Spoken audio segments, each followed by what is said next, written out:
The thoughts, opinions, and general overall shades thrown on High at 9 News are those of the individual speakers and not those of High at 9 News, its audience, or its advertisers. The statements made do not constitute medical, legal, or financial advice, and for advice tailored to your specific situation, please consult with a licensed professional. Welcome to the High at 9 News Hour, where you will hear from cannabis industry experts and professionals from around the country talk about important topics while shining light on global issues and discussing cannabis as it relates to politics, regulation and reform, data and technology, science, research and medicine, family and parenting, art, celebrities and entertainment, fitness, sports, mental health and wellness, and plant-based medicines and entheogenics. Together, we are building a stronger community, fighting the stigma and creating change. With your host, Jason Beck, joined by special industry expert correspondents from around the country, and daily antics brought to you by cannabis. Coming to you live every Monday through Friday at 9 a.m. Pacific time and high noon on the East Coast. And thank you all for getting high at 9 with us.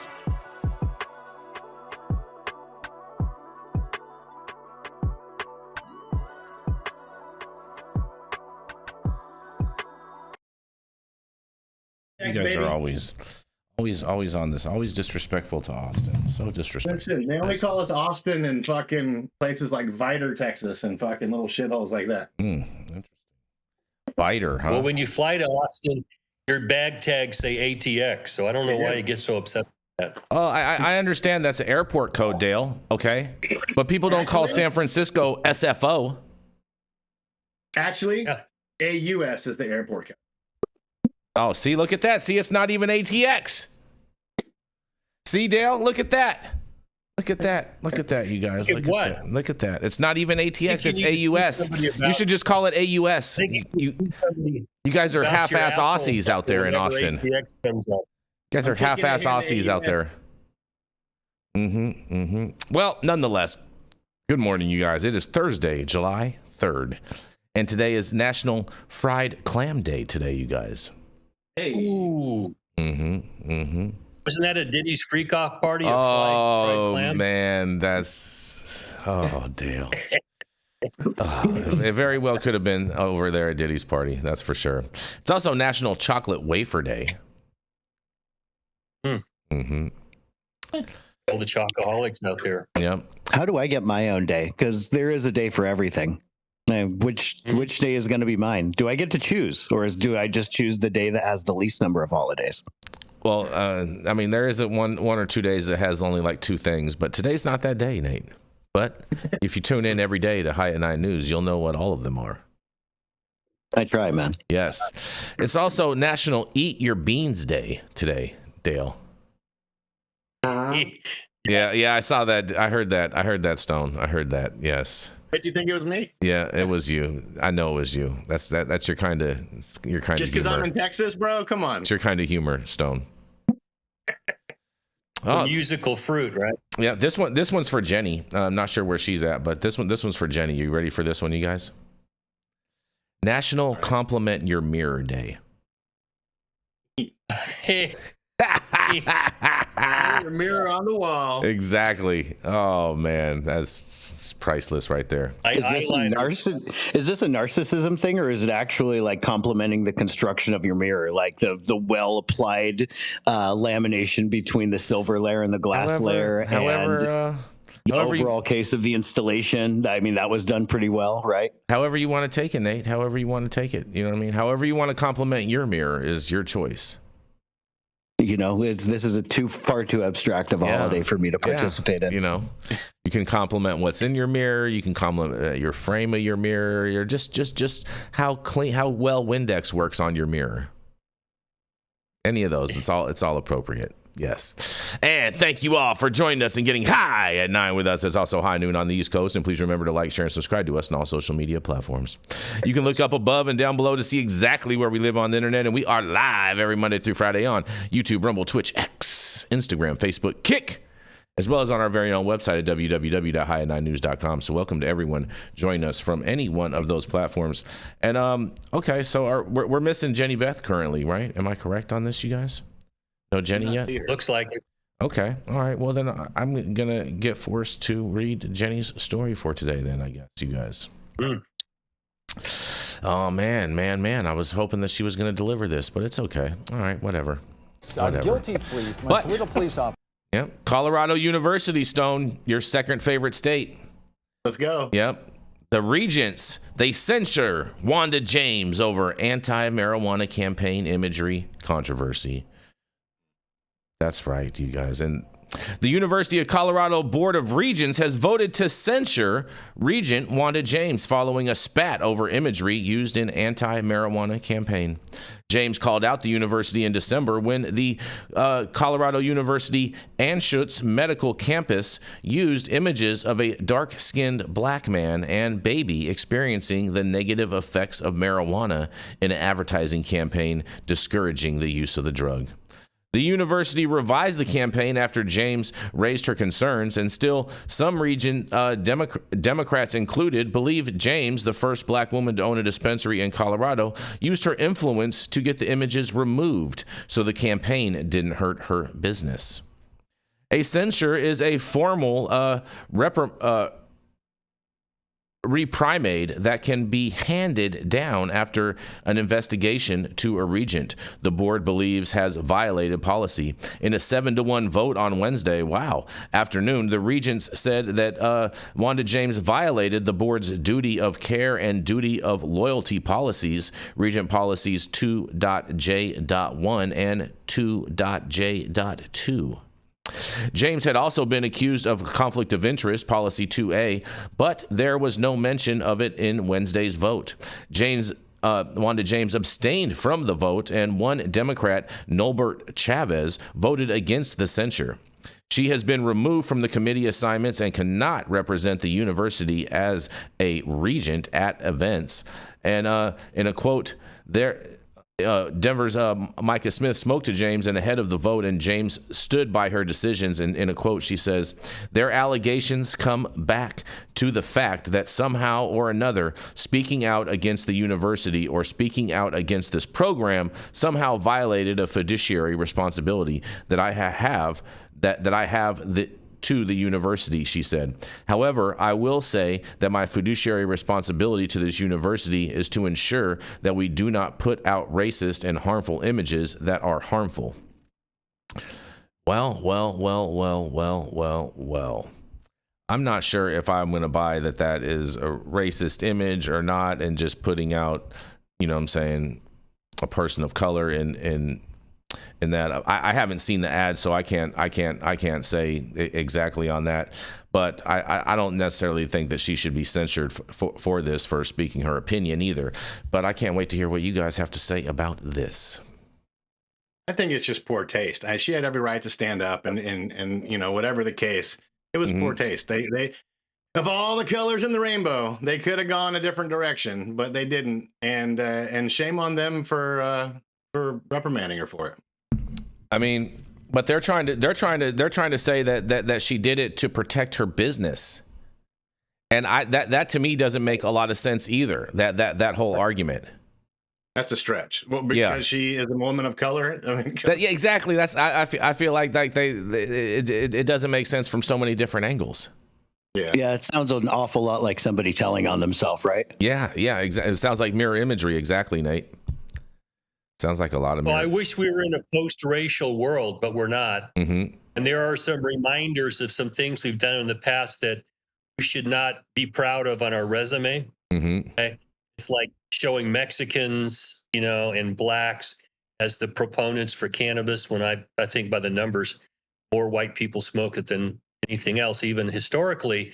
But it was focused on Mexicans and blacks. Mm-hmm. And pointing that out, I don't think, why should you get in trouble? A university is supposed to be a place where you ask legitimate questions and expect dialogue and have a decent interaction with people.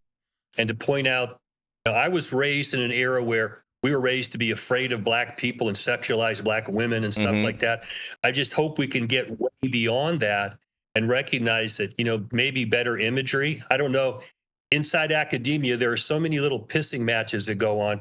It's hard to know who she pissed off, or why they're pissed off or whatever. But at an institution of higher learning where someone points out, historically, we had some problems with this. It's like showing a picture of Auschwitz and the Nazi sign and then not expecting someone to go, hang on for a second. Maybe we should talk about this before you attach this to our university. I just don't get it. And we need to get way beyond this. People being punished for questioning this. I don't agree with that. Exactly. It feels a lot less like a violation of policy and more like a punishment for speaking the uncomfortable truths, especially from someone who's built her career challenging the cannabis status quo. It's like maybe she's the only one who saw the offense and needed to bring it up to the 12 white guys. I don't know what the board's made up of, but they didn't see any offense in it, obviously, and she did. So to now punish her for that is ridiculous. Yeah, I think. Oh, go ahead, please. I was just going to say, so somebody who's had a chance to run operations in a myriad of different ways, to the producers of this ad, one which I'm just now becoming familiarized with. Number one, what were you thinking? It's so easy to find a person with an ambiguous ethnicity. That's generally not a problem or anything. And like Dale said, if you want to actually do something by the numbers, use a white guy. That literally is by the numbers the most likely person to be in that scenario. And then next to the person who produced that ad, I mean, shame on them. Like, they may have actually in their mind had a good message. I wouldn't have agreed with it, but their message has been completely lost here because of their poor decision making. And I just wanted to remark on that. Jenny, you have any comments on your story? It's not my story. You tried to make me read some whack ass shit about Wanda James as the only black show. That's not my story. I've stepped in multiple times when companies I represented or groups were trying to put together some sort of a campaign. And sometimes you just have to look at it and go, no, I don't think this is a good idea. And I think this is one where along the production process, somebody besides her should have questioned and maybe take it back to management and see what's the message here. Are we really trying to do this before it hits the streets and someone's like pulling the hair out? Why in the fuck is it always black people? You mean like I didn't want to read the story because I'm not gonna read some whack ass Wanda James story first thing in the morning? Yeah. Somebody at the production stepped in. Somebody should have said something earlier before it became a public spectacle. Now we've got to try to figure out, do we just ignore that they used to redline people into parts of the cities that, congregated them and there was attacks on because of their color? I mean, we can't run away from our past, but we shouldn't allow things to go out there public and then have a public pissing match over why didn't somebody think about this earlier? We just need to be smarter about this. Fair enough. And on that, we're going to roll into our first commercial, and we are going to be right back.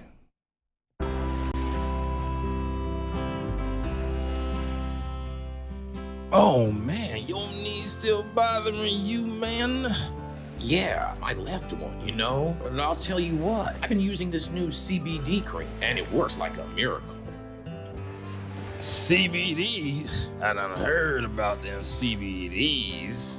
I was out there on them Twitters the other day, and I heard they get you high as a kite. Well, not this stuff. This stuff is tested. Every batch, all the way through, pharmaceutical grade, and in a GMP certified facility. So you're not going to have to worry about flying high. GMP certified? I might have to try some of this out. Where do I even find this? You go directly to aimhighhemp.com and they will ship it to your door right away. Tested. It's not a name, it's a promise.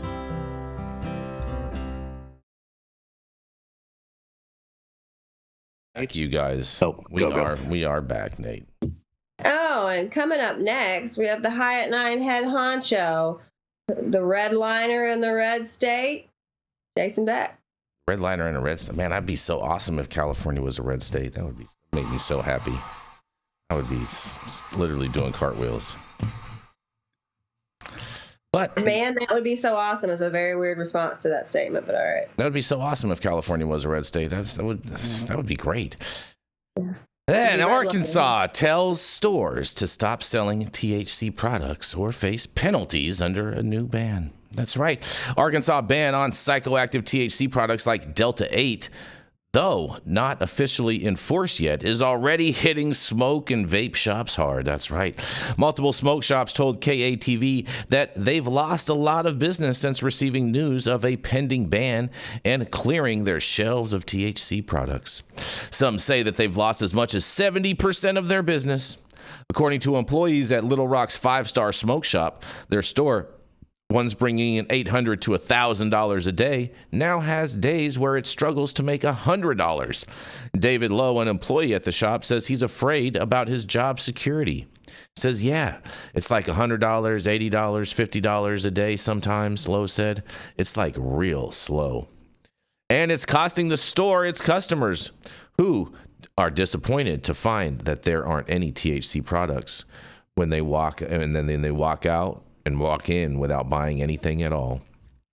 In a quote, they say, "This is where it normally be. I had to fill this space with cigars, but this is the cabinet where all the gummies and everything," Lowe said. Customers come straight to this area. They come in, and when they don't see nothing, they're like, "What's going on? Where's the CBD?" I'm like, well, they look at it. I've had about 5, 6, 7, 8 people walk right in and walk right back out. It's bad, he says. Wednesday, the Arkansas Department of Finance and Administration sent a notice to alcohol, tobacco, and medical marijuana permit holders, warning them that continued sale, production, or possession of products containing THC is illegal, and a DFA demand that all such items be immediately removed from stock. And the department confirmed that tobacco control agents have completed controversy visits to about 1,000 stores across Arkansas after an appeals court upheld the Arkansas THC ban on June 24th. DFA spokesperson Scott Hardin told KATV the visits were focused on educating retailers in advance of formal enforcement, and that no products were seized and no citations were issued. It appears to be working, and there are empty shelves in many of Little Rock's vape shops. In a quote, they say, "They come in and said, pull this, and pull that," Lowe said. The state's first move to ban THC products in 2023 after an alarming rise in cases of children being poisoned and hospitalized after consuming them. And until now, THC was unregulated in Arkansas with no age minimums and no dosage or quantity standards. And Lowe said his shop enforced its own age policy. You have to be 21 or older, and we ID everybody, he said. And in the meantime, some are concerned that THC users who don't have medical marijuana cards may turn to illegal and more dangerous alternatives. And in the quote says, "I would advise everybody to go get their medical marijuana card," said Joe Lewis, a vape shop patron. "But hey, if you ain't got that medical marijuana card, I just advise everybody to go and get it and just do the right thing, man." He says it helps people with CBD in it. It helps them with pain and helps them with certain things, Lowe added. And without it, people are a straight wreck. I think they should bring it back. The THC ban isn't fully in effect yet, and even though an appeals court ruled in favor of it, the official mandate still has yet to be issued, you guys. Well, I wonder... I just, I wonder a couple things about this. First of all, I wonder, why don't a lot of these companies, I mean, since there's no labeling requirements, why don't they just label that everything is CBD and just, you know what I'm saying, and see what happens? I can't wait to hear what you guys have to say about this. Yeah. You know what I mean, Dale? Yeah. Well, yeah, until you get arrested. Then when the inspectors come in, they just see nothing but CBD on the shelf. They're, this is okay, this is okay, this is okay. They're not going to be telling them to pull anything, and they're still going to be able to be making sales, and the customers are going to know what time it is. Until they take a sample and test it. Well, then, but that'd still be good. They'd be making a purchase. That's a good thing, Dale.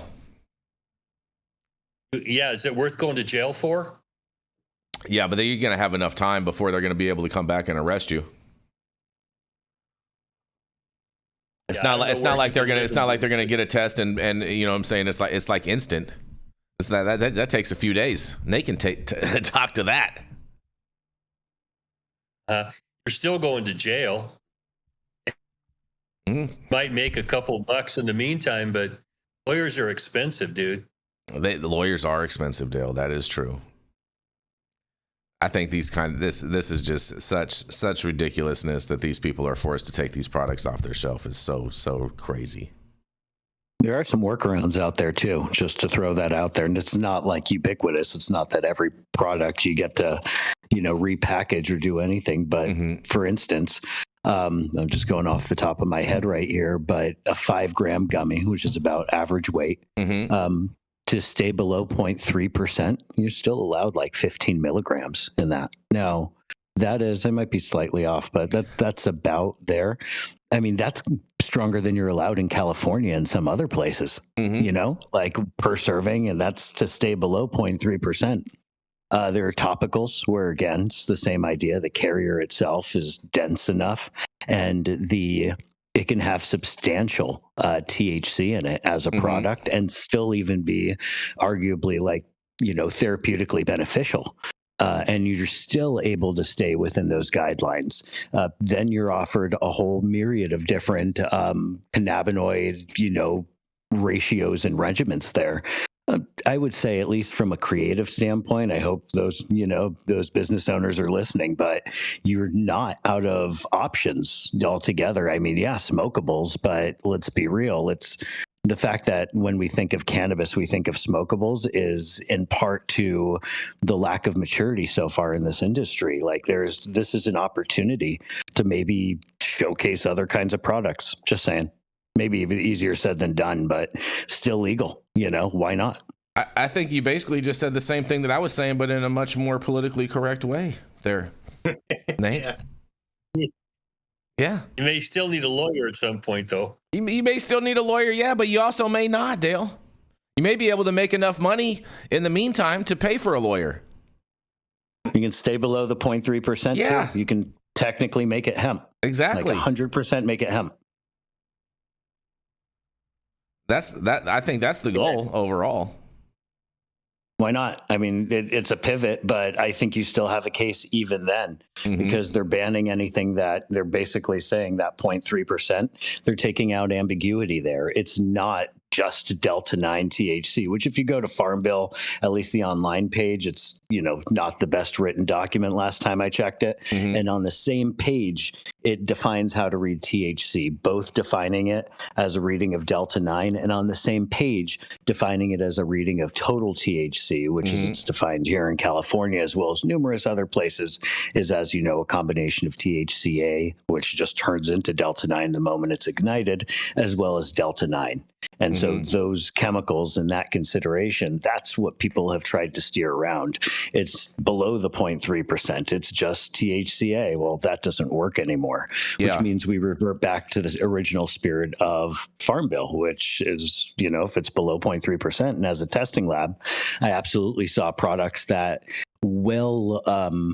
exceeded what was allowed in California. And we look at it and go, what the fuck? Like, you're not allowed a 20 milligram gummy, but oh yes, they are, because it's below 0.3% and it's just a big gummy. That's how they do it. And that actually, it maths out.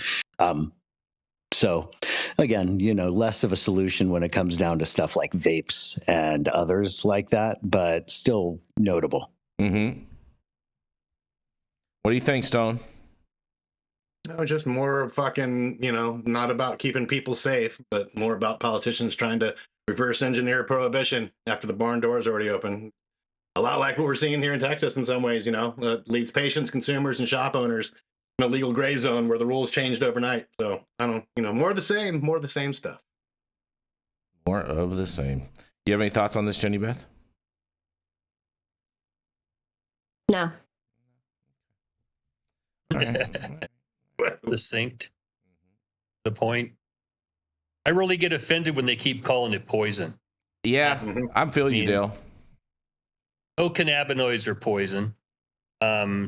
Kids do not die from it if they get an overdose, if you will. And that's hysteria. That's a hobgoblin they keep dragging out.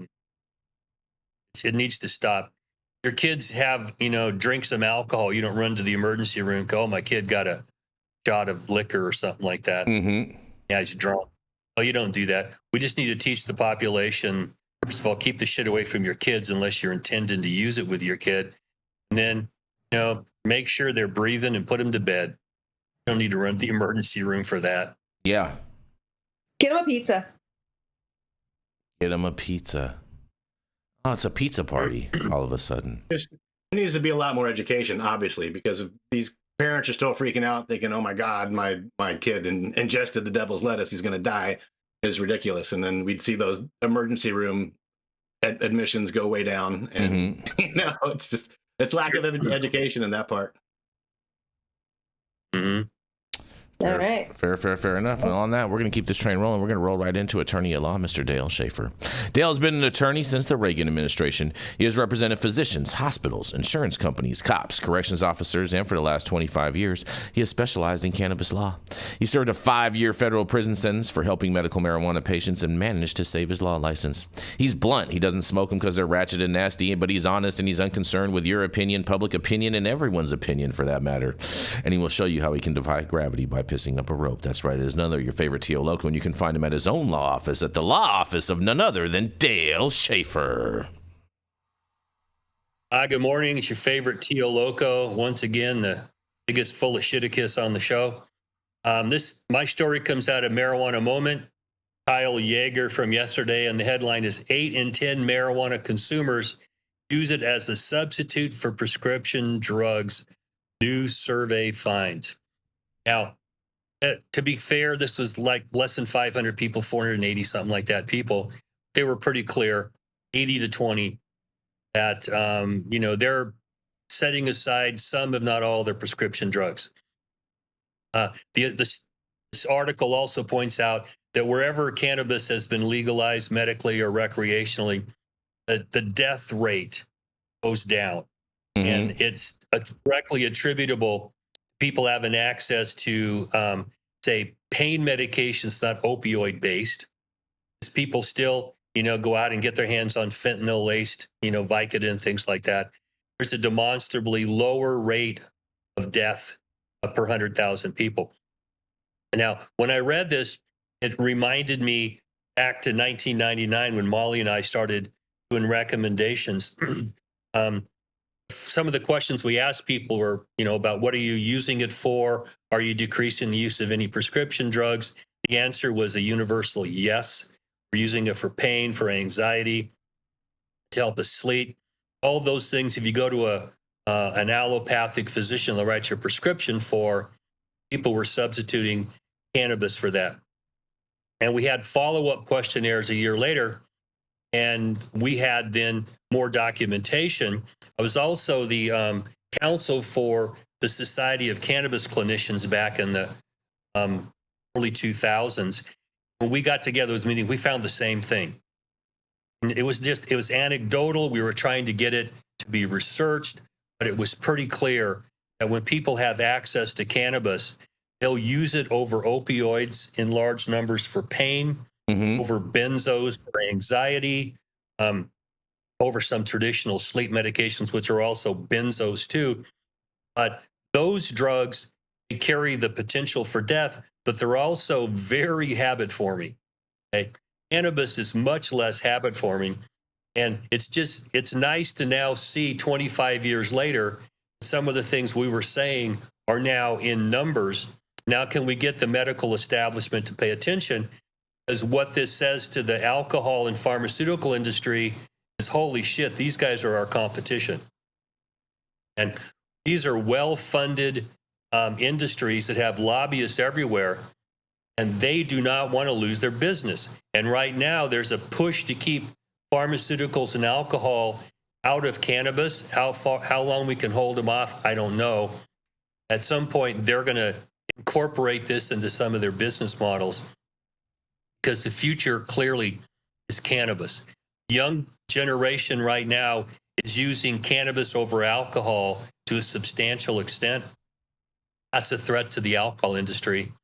And for a long time now, the pharmaceutical industry has been feeling the pinch from people using cannabis over opioids, especially. There's a ton of other prescription and non-prescription analgesic medications out there. people would prefer to use if they have THC, and CBD products. So what we're seeing is a trend across the country that the average person not only wants this, but they want to use it as a substitute for pharmaceuticals and other medication.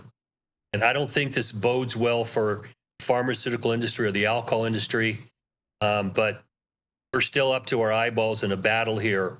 So the more we can get this kind of information, every state that goes legal starts tracking this information. So we'll just have more and more confirming information out there from these studies that people want this and they want to replace alcohol and pharmaceuticals. I'm going to throw this back at you guys for your comments. What do you think about this? Well. Dale, why can't we have both? Because you and I both enjoy a good scotch. Well, I myself do. I like single malt Irish whiskey. Me too. I'm cool with that. And I like, a decent bud. I like hash myself over flour. But yeah, I'm okay with that as long as you really understand. Don't be driving, be careful, because alcohol and cannabis together really should tell you don't operate a motor vehicle. Yeah, no, the crossfade is not a fun situation. Not behind the wheel. But Dale, I can't wait to sit down and have a nice pappy with you, a couple 2-finger pours and bubble hash. We're gonna do it. There we go. It's a date, girl. Yes. Oh boy. Chemically, imagine me and Uncle Full of Shitakis over here drunk off the pappy talking shit. There you Run go. away. Mm-hmm. chemically, like when you look at it, it doesn't make much sense that the two are kept separate. Ethanol solubilizes cannabinoids beautifully. It's used as as you guys are all familiar with, a pretty regularly used, inexpensive overall non-volatile extraction method. So the notion that you're able to solubilize cannabinoids and even some of those flavors, what people call terpenes and goes beyond that, into esters and other chemicals. But what you are able to essentially extract from cannabis and then keep in an ethanol tincture that can therefore be formulated into anything in the world of alcohol seems way too obvious as a potential product, family of products, industry of products, if you will. The fact that things are being steered clear from when you look at it just as objectively as possible, does nature want this to happen? Yeah, sure. Like if the two totally marry and work beautifully together.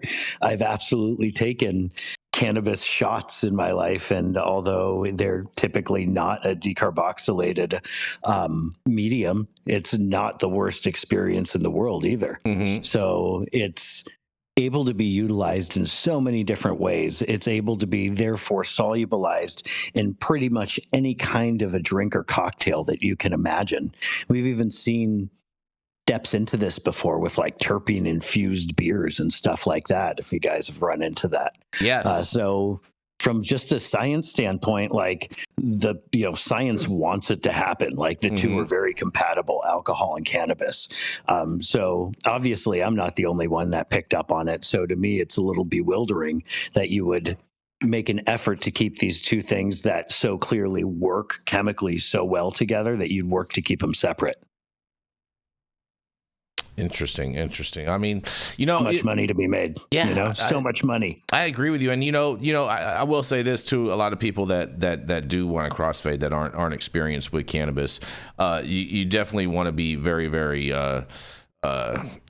careful with that, because I've noticed a number of people the first time that they do a crossfade and they've been drinking and they may drink regularly and then they want to have some cannabis. It generally makes them throw up.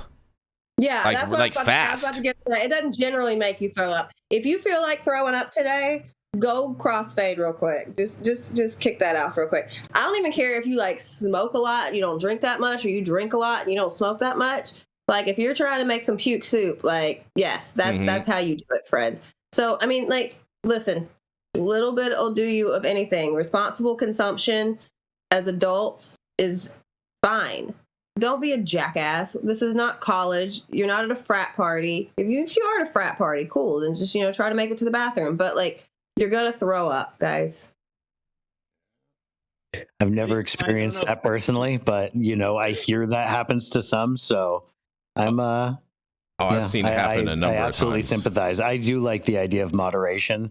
And when we talk about this kind of thing, I'm assuming that we're talking about responsible dosage and not just going to the nines. Well, I mean, you know, for people that are new to this, I mean, responsible dosage, they take a couple hits, they're ready to throw up, Nate. So like, it's not like, you know what I mean? It just doesn't work like that all the time, buddy. You know, that the again, first time I took a shot of whiskey, I wanted to puke. Mm-hmm. Okay. It's kind of an acquired taste. Yeah. You know, so it's doable. We need more education, and especially for public safety reason. Because you combine cannabis and alcohol, you should absolutely be told, don't drive. Not drive. And if your friends are around, you take your keys away from you. I told my kids, you know, open up the hood and disarm their car, flatten their fucking tires. I'll be happy to talk to their dad the next day about, you know, replacing tires, but they ain't dead. Yep. So we need more education. And for people who like to take substances to feel good, okay, which is a whole lot of people, why are we restricted here? Okay, it's an educational process. It's also a public safety process. And, you know, I think we can bridge both of those because alcohol makes you stupid. Cannabis doesn't make you stupid. The combination can exacerbate the stupid part of alcohol. So, you know, education, I think, is where we need to start. Stone, what do you guys say? Yeah, I mean, I totally agree. I don't know if it was the same with everybody else, but back when flower used to really, really, really make me stoned, like it doesn't anymore. But when I did, like back in my teenage years, I was always good if I started with a drink. No, what was it? No, if I started with smoke and then I went to drinking, I was fine. But if I was drinking first, then I went to smoke. That's when not good. Not a good combo that way. Nothing presented on the High at 9 News constitutes medical advice, you guys. So except for on Fridays. And their disclaimer here. Yeah. Well, I mean, it is. Yeah. I mean, well, sort of. Yeah. I don't know. Stone, it's fine. Maybe you're always super stoned. Did you ever think of that? Did you ever consider the fact that you're just perma high? Stone was stoned. Stone was technically stoned since birth. Technically. True. My dad blew it in my hotel, in my hospital in Guadalajara, Mexico. My dad blew cannabis smoke into my lungs for my first. That is not where I thought he was going to have blown it, but all right. That's a lot better than where I was going with that. So thanks for clarifying. Yeah. I don't know what kind of dad you thought I had, but it wasn't that kind. Yes. Wait, Stone, you were born in Guadalajara? At that time, my dad worked for the Grateful Dead. I'm gonna call that number, Stone. My dad worked for the Grateful Dead. We lived between Guadalajara and San Rafael. I am an American citizen. That's what she was getting at, Stone. That's what she was getting at right there. That's what she was getting at. Hey, yeah. I told you guys. I'm not even getting it. This different story, different time. Never mind. No, go for it. Go for it, Stone. Go for it. No, that's sick. Your dad worked for the Dead? Yeah. I was just gonna say, I'm in the Grateful Dead family album, girl. I'm all up in there. Anyway, what I was saying was, it took me like when my parents came back up here for good. I had sandy blonde hair, green eyes. My dad didn't know I was supposed to be registered with the American Consulate, so it wasn't until I was 21, around 18 to 21, and went to get a legit job, and I couldn't because I didn't have a Social Security card. Went through this whole mess of getting my citizenship, and then I let my license expire, like, I don't know, sometime before Trump became president the first time. And then after he became president, I was like, I need to get my license taken care of. They couldn't find my information. I got a special fucking license that had like red letters on it that was like meant that it was like a temporary license or whatever. Like I was. They gave you a learner's permit, Stone? No, it wasn't a learner's permit. It was something else. It was like, this motherfucker is from a different country. Or like, we might have to get him up out of here just in case. Yeah. And it took them a minute, and finally, even though I had my fucking original document and with the stamps and all that shit, it took them a minute. And then finally, I'm legit again. So don't come for me, Christy Nome. You hear me? All right. Well, we're glad to have you here with us, Stone. That's for sure.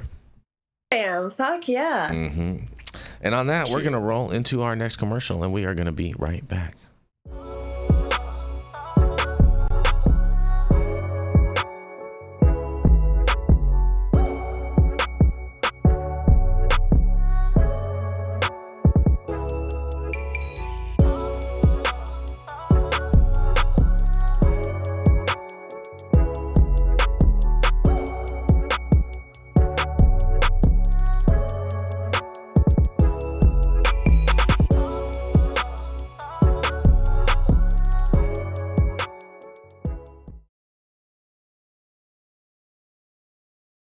Gotta hit that. Yep, there we go. And stop whatever you're doing. Make sure you smash that like button. I know we'll appreciate it. You'll appreciate it. And YouTube will appreciate it. Also, make sure you subscribe to the channel if you've not subscribed already. And all of the articles that we cover on today's show, you can find on our website at www.highat9news.com just shortly after the show.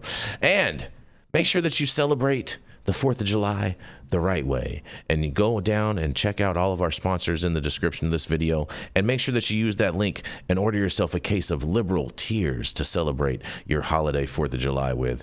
150 milligrams of caffeine in every can, 0 grams of sugar, and you can watch some liberals cry, and I promise that they will not die. The Control Tower from Highly Educated has perfected the dab. Utilizing the concept of thin film evaporation, you can waste none of it and taste all of it.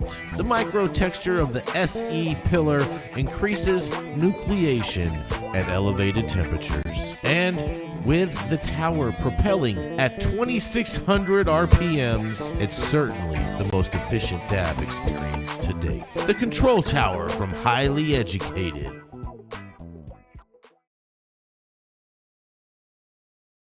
Are back, you guys. Jenny, are you introducing Nate, Jenny? Ah, shit. Sure. I don't have anything ready, but I'll just go off the cuff. Why not? All right, one of the founders of Bell Costa Labs. He's got a ton of cannabis analytical, cultivation, and other experience. And now maybe since he went freewheeling today, he can also give you some personal training tips. Nate. Can't pronounce your last name. Winokur. Couldn't remember it. It's actually the truth. Yes. I'm sorry. I wish you'd have it at the bottom. So I appreciate that. Thank you very much. Yes. Founded the now unfortunately defunct Bell Costa Labs, as well as Teaching Bud, and just came out with a long-ass episode, almost 2 hours long, on my podcast on my channel yesterday, specifically about this thing, which is aspergillus. Aspergillus, as you guys may or may not know, is a worldwide occurring fungus mold that is something that's looked out for on the cannabis panel in California, as well as most of the US and most of the world that tests a microbial panel for cannabis. And the reason is that people are concerned about these mold-based toxins that are out there. They're called mycotoxins, MYCO, like mycology, it's a study of mold, mycotoxins. Now, aspergillus presents a risk if it's alive and present in your cannabis or cannabis product, and it also can present a risk through mycotoxins. Now, from running a lab for damn near a decade, I can pretty much count on one hand the number of mycotoxin fails that I saw that whole time. So that in itself could be considered a risk. I mean, they're fairly fucking toxic, but it's not actually a thing that people are necessarily needing to look out for. Then you have the notion that, again, this occurs worldwide. It could be in your house or apartment in one room, but not another. It could be in this hand, but not that. It could be in one bite of food, but not another. If I'm making a good point, then it could be in one part of a cannabis batch, but not another. And I use this to lead into the story. Connected, a major cannabis brand, sues the DCC, the Department of Cannabis Control, which is the regulatory body here in California. Connected sues DCC over rigged aspergillus recall. A distributor affiliated with brand Connected sued the California Department of Cannabis Control, the DCC, last month, alleging the agency used a rigged recall process to deprive it of its rights and unfairly impose significant costs on the company. This hits deep, guys. The Sacramento co-lawsuit also seeks to eliminate the DCC's current zero-tolerance policy for weed contaminated with the mold aspergillus. Connected argues the approach is arbitrary and capricious and not backed by scientific evidence. Aspergillus is a common mold which, according to the DCC, poses little threat to healthy people. For those who are immunocompromised, it can cause a potentially serious sinus and lung infection called aspergillosis. Of the mold's 180 or so species, only 4 are known to cause the infection: Aspergillus fumigatus, Aspergillus niger, Aspergillus flavus, and Aspergillus terris. They are the only ones for which the DCC requires testing. In 2023, Oregon implemented a similar zero-tolerance approach for those 4 strains. In response, the Cannabis Industry Alliance, In response, the Cannabis Industry Alliance of Oregon, CIAO, successfully sued the state to block the policy. The trade group argued the health risk no one in Oregon was known to have contracted aspergillosis from smoking weed didn't justify the enormous cost it would impose on the struggling industry. Present in the air we breathe, zero-tolerance aspergillus testing is especially untenable for outdoor growers. More aspergillus recalls. Since a 2024 LA Times Weed Week investigation found vapes that had cleared their lab tests despite containing alarming levels of pesticides banned or limited by the DCC, the agency has been under pressure to more rigorously police the supply chain. One way it has done so is by increasing the number of aspergillus recalls. Of the dozens of pesticides the LA Times story found in products, the DCC has only named 3 in recalls, and unanswered questions remain about its capacity to test for pesticides. Year to date, by my count, the DCC hasn't issued any pesticide-related recalls, but after issuing its first aspergillus recalls in 2024, it has stepped up the pace with more than 20 so far this year alone. Connected's lawsuit alleges that labs, including the DCC labs, are unable to achieve consistent testing results for the relevant strains of aspergillus due to a lack of validation, performance criteria, and transparency. The lawsuit further alleges, DCC uses aspergillus testing procedures that do not allow for standardized results with the very labs they have accredited. And next, aside from whether the tests are consistently accurate, the mold could plausibly appear on product samples between a lab COA analysis and enforcement or compliance action months later. And this is stuff straight out of the book for one of the things they dinged my lab for, which was aspergillus, right in pace with the same types of arguments that we gave them. Like, guys, this doesn't seem to actually be something that needs to create the alarm that you're using or suggesting.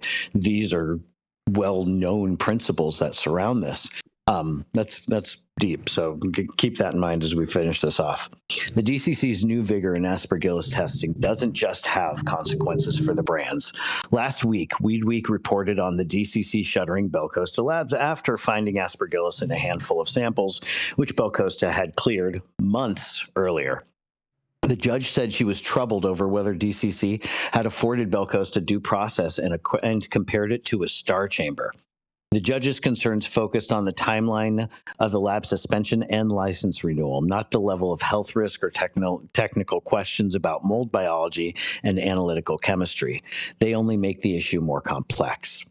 DCC claims it has evidence. On April 2nd, connected distributor 2JC received several no-reply emails from track and trace software provider Metric, identifying hundreds of thousands of dollars in product that had been put on administrative hold.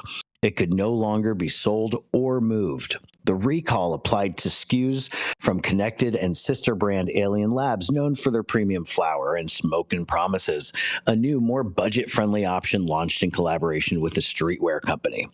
Together, the 3 brands make Connected the 4th best-selling company in the state behind Stizzy, Raw Garden, and Jeter, according to Data Shop Canned Menus. Connected and Alien Labs are also available in Arizona exclusively, with Trulieve in Florida. The same day, according to Connected's lawsuit, a letter from a DCC senior environmental scientist told Connected owner Caleb Counts that the agency has evidence that 13 batches of flour and infused pre-rolls are, quote, adulterated with the microbial contaminants of aspergillus species. No, that's unquote. And while some of the other aspergillus recalls name one or more of the 4 relevant strains, such as Aspergillus flavus, all of the Connected recalls only refer to Aspergillus spp, which in biology speak to everybody just means it's a species of that. They're referring to a genus or a family, but just, saying that whole genus or family. Bear in mind, 181, I think, species of Aspergillus on planet Earth. 4 are on the panel. So by not actually naming a species, that's kind of a big deal, because now we're just saying that you have the equivalent of just random spores that literally the last breath, everybody who's listening to me right now, the last breath you took likely had random spores of this in it. Not necessarily a toxic version, but this is just normal, randomly occurring stuff that happens all over the planet. So to just simply take something that is everywhere, literally everywhere, and say, yeah, we found it, and that's why we're recalling it, deserves a very, very well-founded what the fuck. To continue very briefly, the notice told Counts to initiate a voluntary recall that day, which required posting a public notice and quarantining the product, among other actions. The product would then have to be destroyed or go through remediation, which renders its $45 plus eighths into bulk flour, which remediation we can go into its own discussions on, but there's a lot that goes with that. In recent months, the company has been through several voluntary aspergillus recalls. Voluntary recalls, which are initiated by operators, are a way to show proactive compliance and perhaps mitigate the cost and reputational damage associated with a mandatory recall. That's only part of the story because the DCC announces that the recall is basically going to happen more or less one way or another and gives people the option of doing it themselves. But, take from that what you will. The DCC can initiate a mandatory recall when a product poses an immediate and serious threat to human life or health. So that's more or less what we're talking about. Counts requested the evidence of contamination informed about any product testing the DCC may have done.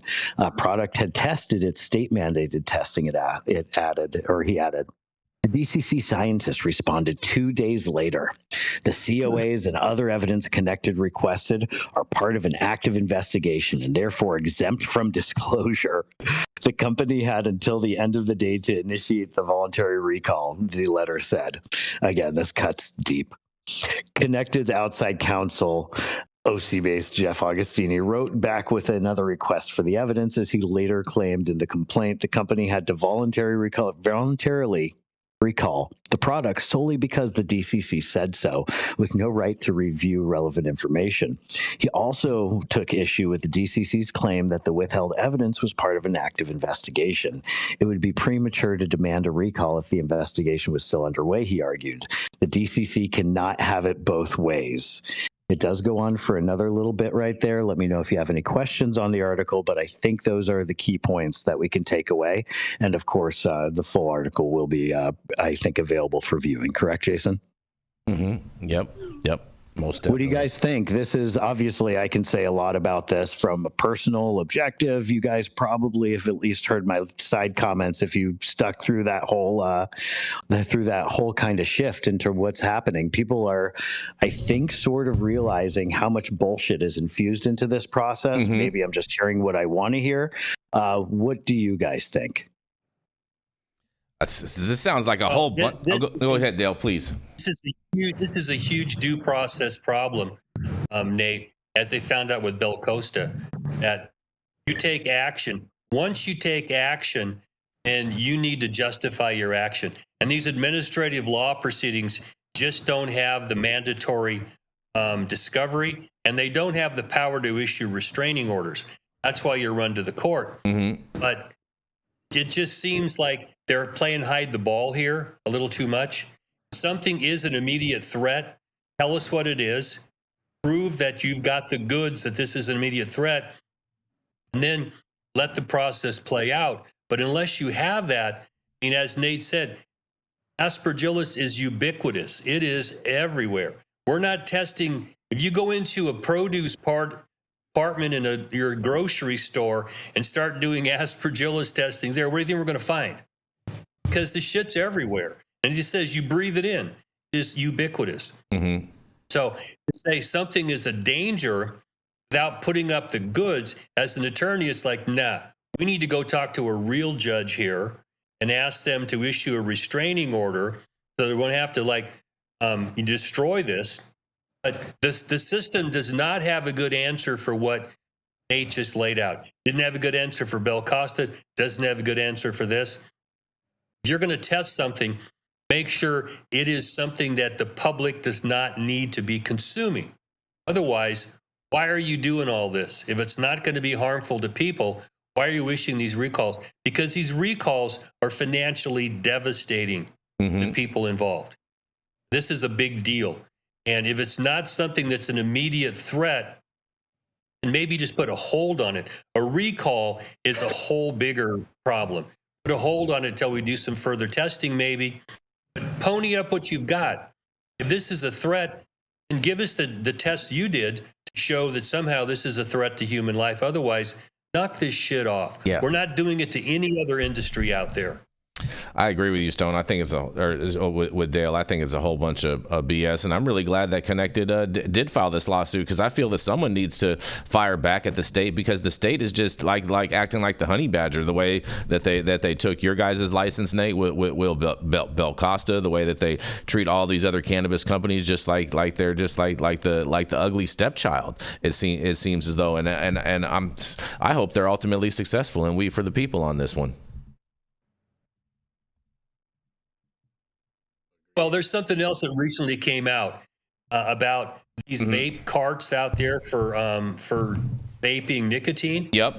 Levels of lead they're throwing into people from smoking this shit, and none of that shit was recalled that I'm finding. So lead is a definite neurotoxin. Yes, okay, exactly. And you find that it's increasing lead levels from using this, and they just kind of go, oh well, it's okay. It tells me that the game is rigged. And it's rigged against us. Because if they found that in vape carts from cannabis, that shit would be recalled and being destroyed. But because it's a nicotine product, it hits the news, but nothing else happens. It's the prejudice we have to deal with inside the industry. Because you're right, Jace, we are the redheaded stepchildren.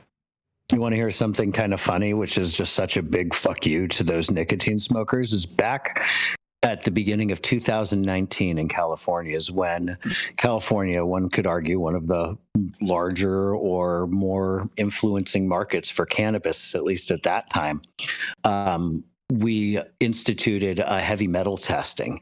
It took about 6 months for the vape companies in China to figure out how to manufacture cartridges without heavy metals.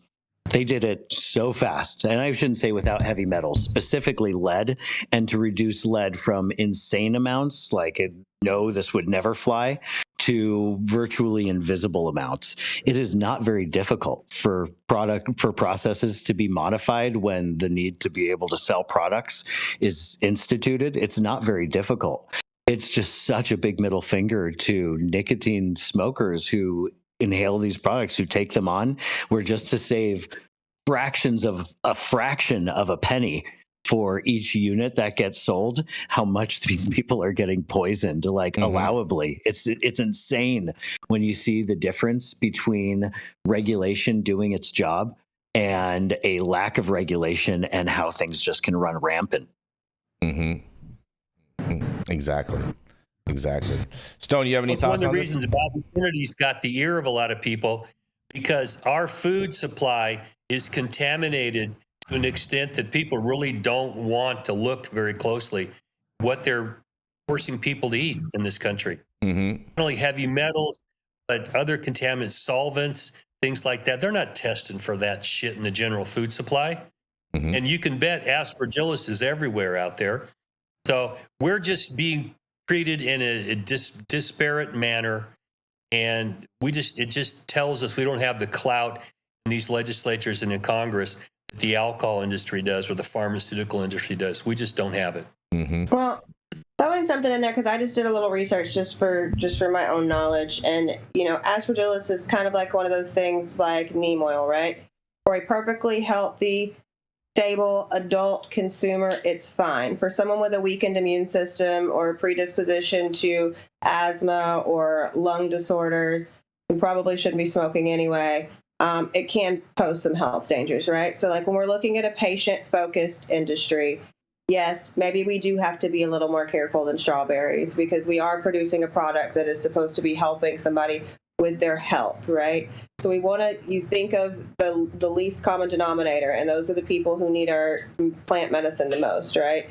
So we definitely do have to be careful. And when you're looking at operators that are facing repeated recalls for the same thing, yes, you hit the nail on the head. They're not going to be able to sell it for $45 an eighth. What they're going to have to do is still it and run it to carts. And that sucks. That's unfortunate.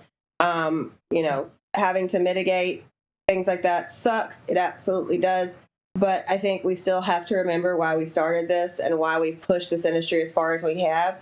And it's because of patients with compromised immune systems. It's because of people who need this as medicine. And so I think, while I agree, like the DCC is absolutely, they're up my ass right now. I'm dealing with them with a couple licenses and they're not even like responding. So I understand, and I'm very sympathetic to everything that everyone is dealing with this absolutely like Nazi-esque fucking enforcement agency that we're dealing with. However, we have to be cognizant of patients. I agree. We have to be cognizant of patients, Jenny Beth, but at the same time, I don't think we're a medical-based industry at all anymore. We're strictly about the adult consumer, and every single product just is strictly about catering to them. It's not about catering to patients anymore. Ever since. Well, then I would like for you to never say out of your mouth again, all use is medical use, because now you're talking out of both sides of your ass. No, I'm not. I'm talking about the overall industry. I'm not talking about my overall opinion. Those are two very different things. You know what? What I'm speaking from is from a patient focus, right? I got into this helping cancer patients and little kids. And so I do actually fucking care. And so if we're going to say that we're plant medicine and we're better and we're safer and we're this and we're that, then we need to remember that this is how the fuck we got here. We didn't push this through on, hey, it's fun to go smoke a fucking blunt after school out in the parking lot with our fucking buddies. We got here because of sick people, because of HIV and AIDS patients, and because of cannabis moms who wanted their kids to have a normal fucking life. And so we as an industry need to not lose sight of that when we're looking at having to take a hit to our bottom dollar because our product didn't stand up. You're absolutely right about that. The only things that I would say that need to be established in this case isn't whether or not there's like a truth to that matter. There absolutely is. And one of the things, like one of our badges of honor that we've carried in this industry is like, what's the cleanest product on planet Earth? Pretty much cannabis that's regulated, right? Which to these same points, and like, I won't go on this tangent for too far, but when I mentioned like THCA weed and how that's unregulated and unregulated weed, anything can happen. All of Jenny's concerns funnel right into that unregulated category. And I would say this is virtually a completely different product for the lack of beneficial control that could be levied upon it. What we have here, though, is there's no way when we're talking about something that's ubiquitous and literally it's in your left hand right now, but not your right. It's in one bedroom of your house, but not another. It's everywhere. And yet, it just looks at which little pinprick you grab from the air and happen to sample. Basically manifests itself into what is a finding. And so that's the problem, is that if there's a 50-pound batch, which is the maximum batch size here in California, how much of that batch do you want to test in order to say there's no aspergillus in there? Because in my opinion, the only way to actually guarantee that is to test literally 100%. And so no question about the health and safety aspect that your concerns that you shared with us, but how, and I mean this not as a counterpoint, but just to kind of like optically look at it in a different way. How would anyone ever possibly test literally like 100% of a batch? It happens everywhere. And I don't mean to just throw that out as completely rhetorical. There could be solutions out there. Let's say that in compliance testing, you test that 50-pound batch. Again, this represents a lot of time and money for people. So you test that, and let's say it hits for aspergillus. Maybe you should do a following 5 tests for aspergillus on that same batch and find out, does it come out 5 out of 5 times? Yeah, that batch is fucked, right? Did it come out 1 out of 5 times? Or if you do 5 additional pulls, does it come out not at all? And you found a freak fucking spore? Like, that's very possible. And a level of being able to understand the nature of these things and then be able to see if there's an actual, what we would consider to be real contamination versus just this sort of shoot from the hip and, hey, I found it. Hey, it's not there. Hey, I found a needle in a haystack. Again, we're playing fucking she loves me or loves me not game right here on whether or not it's going to hit. And to me, that's the main point here. It's not whether or not some place is contaminated. We almost need to get to the point of understanding it to be able to say, wait, this facility has a problem. There's a contamination, right? At this point, with this weird random Boolean nature, we've got dick, and that's something worth saying. Fair enough. Stone, you have any final comments you want to throw in on this? Man, nothing that hadn't already been said. And just to kind of throw it into a light area, I am a little disappointed that Dale didn't get more spicy than hide the ball. Fair enough. Well, I have some spice because we did get a super chat from the call memo during that story. Who says he says that I am wearing an American flag Speedo tomorrow. So happy birthday, America, and we look forward to celebrating with you all tomorrow.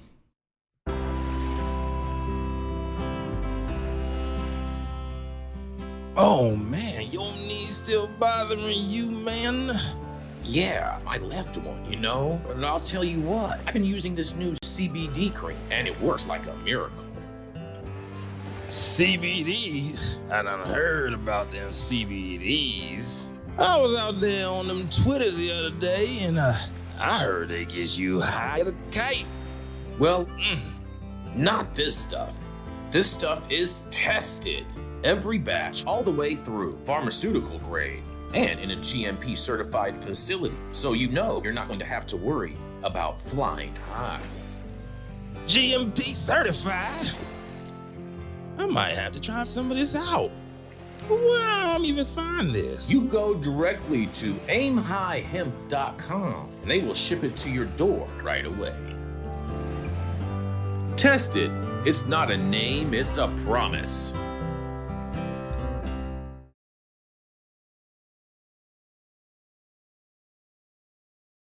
Button. There we go. And we are back, you guys. Jenny, are you introducing Stone or am I? You can do it. All right.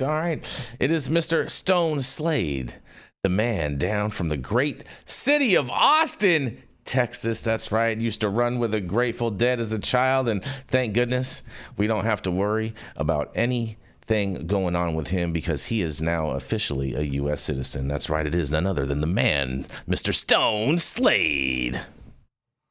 Thank you, Jason. Thank you, sir. All right, a little quiet here in Texas, so I get to shift and go out elsewhere. And today I'm in Maryland, where the Maryland governor, Wes Moore, made headlines this week when he announced the state will be exploring new options for the location of a planned cannabis business incubator. Why? Because some folks in Catonsville decided they just weren't ready to be part of the future. The state had chosen the old National Guard Armory on Mellor Avenue as the incubator's home, a state-owned building that's sitting vacant near Catonsville Elementary, a walking trail, and some apartments. Yes, actual people. The incubator was designed to help micro-licensees and historically disadvantaged entrepreneurs get the tools, training, and support they need to compete in Maryland's fast-growing cannabis market. Fast-growing might be an underestimate. In just its first year, Maryland's legal cannabis industry brought in over $1 billion in sales, and this incubator was meant to make sure that the pie isn't divided solely among the big, well-funded players, but includes small operators, especially those from communities that were criminalized under Prohibition. Sounds like a smart use of public property, right?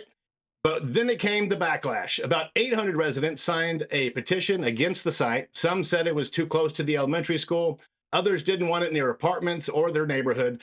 And some, like former Baltimore County Councilman Tom Quirk, said their biggest concern was a lack of transparency and public input, not the cannabis part. Quirk even said, "I have no issue with cannabis personally."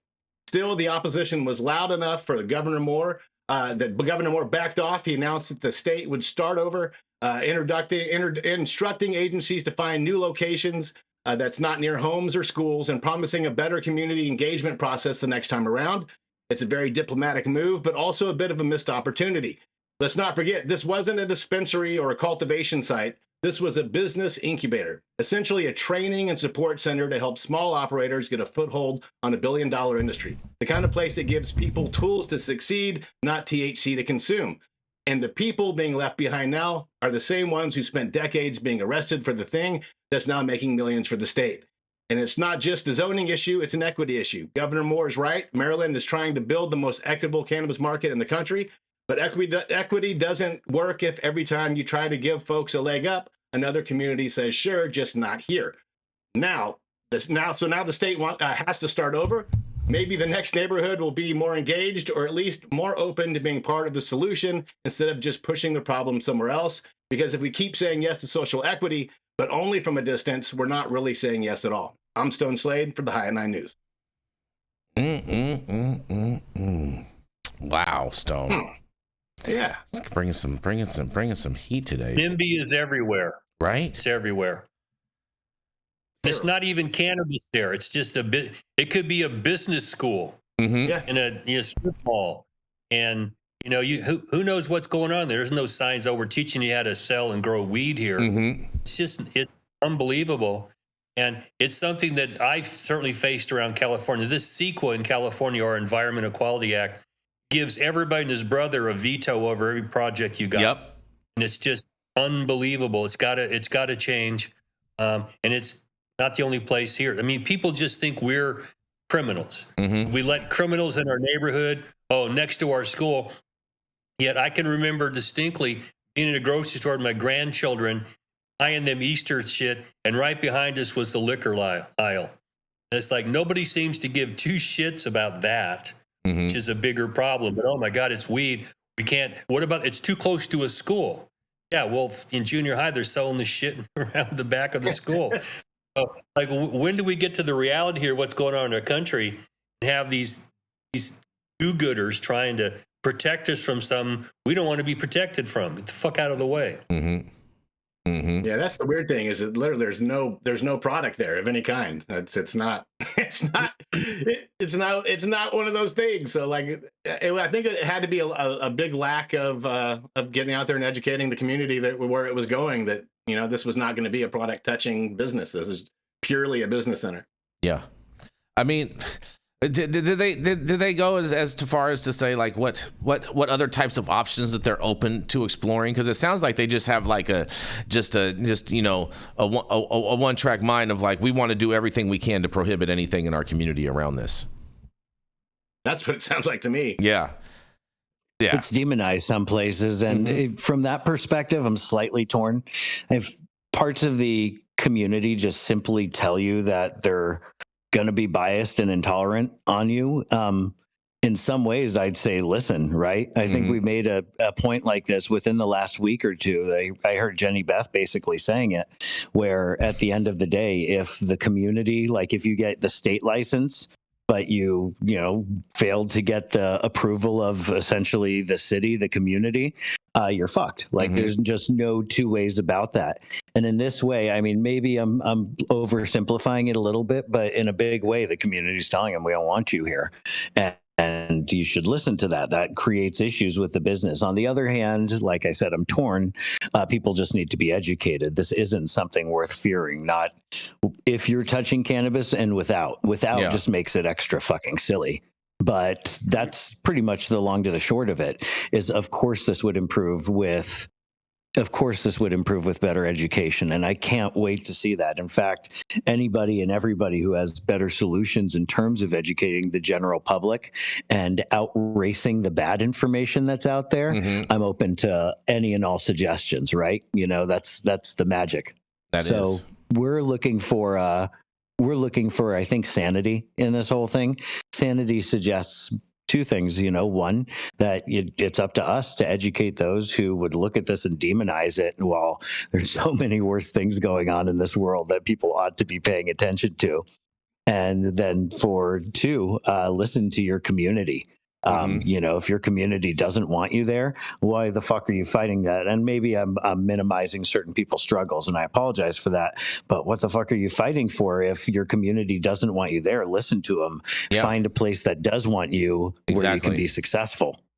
I agree with that. I agree with that part. Sometimes some things are worth fighting for, and if you really view yourself as part of that community, you need to work on building a stronger coalition, so then that way your voice can be heard louder in that sense too, Nate. So that's the other side of that coin too. And some communities don't want cannabis. That's just this is. I mean, you look here at California alone. You have there's more cities that have a ban on having cannabis businesses than that actually have cannabis businesses, and that's one of the other problems that we have with our whole system all the way here. You know, people, local control. Yep, local control. People need to problem. Mm-hmm. Exactly right. Well, you know, I've been trying to find a good way, you know, to end the day. You know what I'm saying lately. You know what I'm saying. So a happy story, right? And I think I may have found one for you guys today. And it's a shorty, but it's actually is something that I have personally had to deal with in my time. And so I hope you guys enjoy this, because they're out there in the great state of Nevada, and they say, can you smoke marijuana in your backyard in Nevada, you guys? Well, the short answer is yes. Nevada law permits the consumption of cannabis on private property so long as the property owner has not prohibited it. Creating excessive odors could violate local anti-nuisance ordinances, though odor nuisances are defined differently by each city. In Las Vegas and Reno, for example, ambient odor must persist with an intensity of 7 odor units or greater for a 48-hour period of time before authorized officials can get involved. Some city codes don't define odor nuisances, and however, smoking marijuana is banned outside of private residences or businesses specifically designated for the purpose, and public smoking of weed is not allowed anywhere in Nevada. And this includes sporting events, concerts, parks, hotels, casinos, festivals, and on the streets. Smoking cannabis in a motor vehicle, stationary or moving, is also prohibited for the driver and passengers. And the use of adult use marijuana was made legal for adults 21 and older on January 1st of 2017 after passing a statewide ballot question in 2016, you guys. Well, I have a question, Nate. Maybe you can answer. What is this, what they're talking about, 7 odor units? How do you measure an odor unit? Because that is crazy to me. Threshold. It's a standard measure, dilutions to threshold. Mm-hmm. There's a device called a nasal ranger, a nasalometer, that you take a reading and it detects molecules, and it gives you a level of how many do you have to dilute to get to a threshold of no detectable odor. Where can I buy one of those? It's used here in California. Well, I don't know. They had one here. My last project had issues about that. We had someone who was an expert in odors, who set up carbon filters and all that kind of stuff, and local residents said, we just don't want it, so the project had to die. But there are scientific measurements, and they're part of CEQA, and it's out there.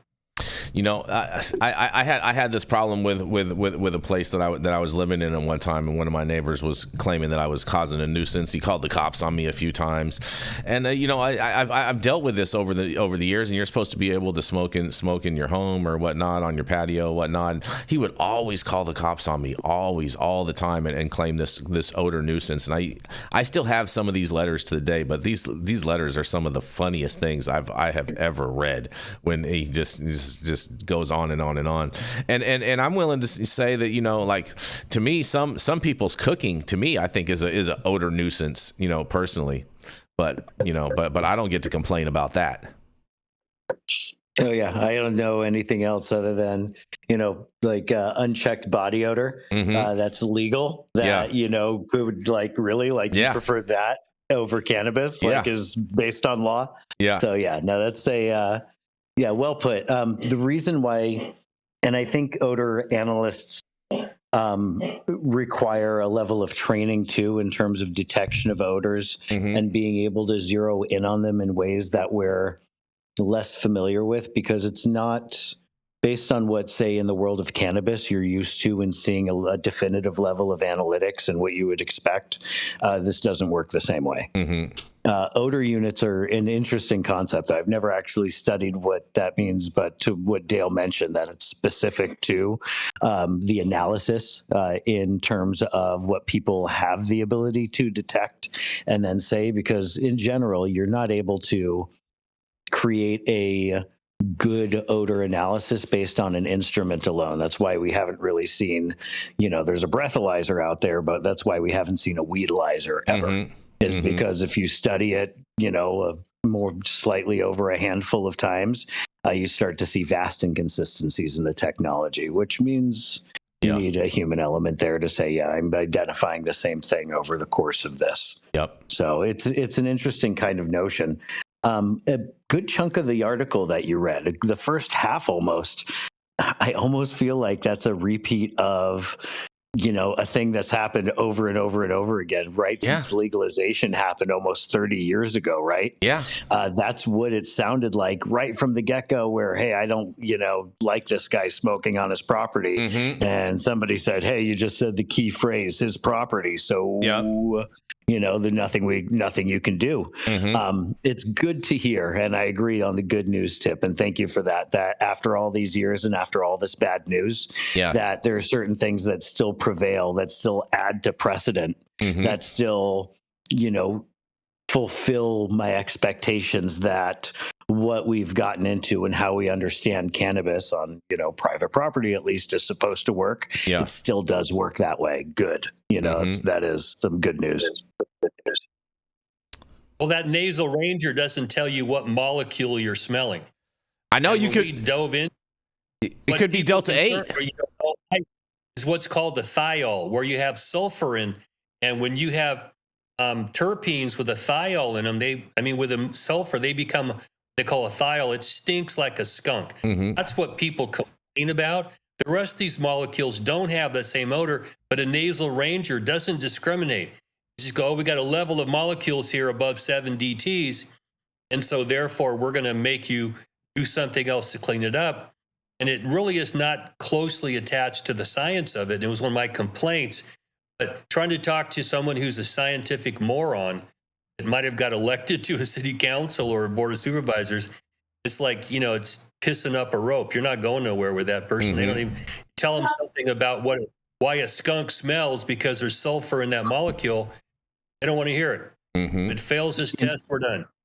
Interesting little factoid on cannabis. Thiols have been discovered in cannabis as well and are given credit for some of that skunkiness as well as some of the gassiness, with different thiols being available. But there are so many. When people mention terpenes in cannabis, they think flavors. And if we were really to talk about like what they're talking about, terpenes are like the chocolate chips and chocolate chip cookies. You can't really define something by that. But if you have a overall understanding, all the chapters of the book, so to speak, of the esters and flavonoids and thiols and tannins and ketones and lactones and some of those creamy and milky strains, as well as thiols, you actually start to get a full picture of what the smell and taste aspect of cannabis really is. And one of the issues with just terpenes alone is that you only get a little part of the picture. You just get the chocolate chips and the chocolate chip cookie, and you can't really explain the whole flavor of the whole cookie that way,